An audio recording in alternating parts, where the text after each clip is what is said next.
Indian business tycoon and former Tata Sons chairman Cyrus Mistry has died in a road accident in the western state of Maharashtra. Punjab के नवा शहर से एक दिल दहला देने वाली घटना सामने आई, जहां एक बेकाबू ट्रक ने 2 गाड़ियों को टक्कर मारी। इस दर्दनाक सड़क हादसे में एक ही परिवार के 3 लोगों की मौत हो गई। Hello and welcome to All Indians Matter. I'm Ashraf Engineer. The shocking death in a car crash of Shapoorji Pallonji's Cyrus Mistry, who was chairman of the Tata Group before he was ousted, ironically came just days after the National Crime Records Bureau's Accidental Deaths and Suicides in India report. The report said 1.55 lakh Indians died in accidents on our roads in 2021, up from the 1.33 lakh in the lockdown year of 2020. According to the Ministry of Road Transport and Highways website, India records 13% of the world's total fatalities on roads. The ministry's annual report said that in 2019, there were 4,49,002 road accidents that led to 1,51,113 deaths. This was up from 2005, which recorded 4,39,255 accidents and 94,968 deaths. As you can tell, the numbers are rising steadily. The other statistic to worry about is the severity of accidents or the number of persons killed per 100 accidents. That rose sharply from 21.6 in 2005 to 33.7 in 2019. What can be done to make India's roads safer?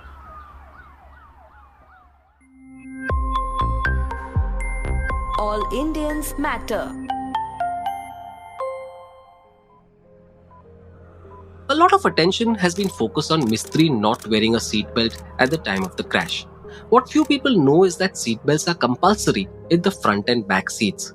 Section 194(b)(1) of the Motor Vehicles Amendment Act 2019 says whoever drives a motor vehicle without wearing a safety belt or carries passengers not wearing safety belts shall be punishable with a fine of 1,000 rupees. Accordingly, in February, it became mandatory for car makers to provide 3-point seat belts for all front-facing passengers, including the middle seat in the rear row. That's good because it is estimated that wearing a seatbelt reduces the impact of an accident by 80%, and the value of seatbelts has been observed across the world. For instance, the National Highway Traffic Safety Administration in the US said that of the 23,824 passenger vehicle occupants killed in 2020, 51% were not wearing seatbelts. It is estimated that seatbelts saved 14,955 lives in the US in 2017 alone. However, Indians seem to dislike them. Usually, only those in the front seats wear them, but many consider it a nuisance and don't belt up at all. So often, we've seen drivers keeping the seatbelts unhooked and quickly hooking them when they see a cop in the distance. When it comes to safety, there's also the cost barrier. There was a lot of opposition from car makers when the government planned to make 6 airbags mandatory in all cars. Car makers argued that it would push up prices of entry-level cars and affect demand. There is also the problem of poor enforcement of laws. It's been proven that the reversal in trend in road deaths in Western countries during the 1960s was due to significant regulatory changes that transformed the way people thought about road safety. That movement was led by engineers, physicians, lawyers, politicians, and the conversation shifted from being driver-oriented to a more balanced approach. That in turn led to the establishment of the National Highway Safety Bureau in the US that then became the National Highway Traffic Safety Administration. Eventually, it played a leading role in the enforcement of safeguards such as airbags and seatbelts. Coming back to India, while national and state highways account for only 5.04% of roads, they account for 61.11% of road deaths. Another report by the Ministry of Road Transport and Highways, titled Road Accidents in India 2019, has a more detailed analysis. It points out that India ranks first in road deaths across 199 countries and that the national highways accounted for 35.65% of road deaths and state highways 25.46%. About 70% of those killed were in the 18 to 45 age group. It's not as if governments in the past have been unaware of this or done nothing. In 2007, a committee wrote a draft National Road Safety Policy. In 2010, the government finalized it recognizing that road accidents primarily impacted the young, poor, and vulnerable and had become a major health issue.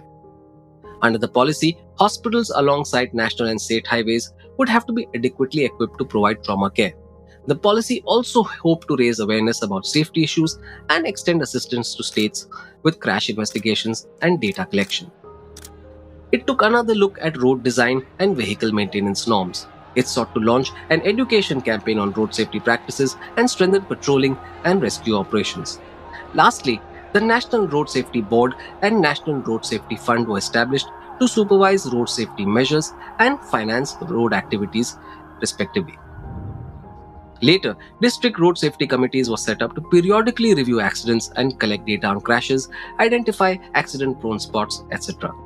They were also responsible for developing a district road safety plan, emergency medical plans, and ensuring the availability of ambulances.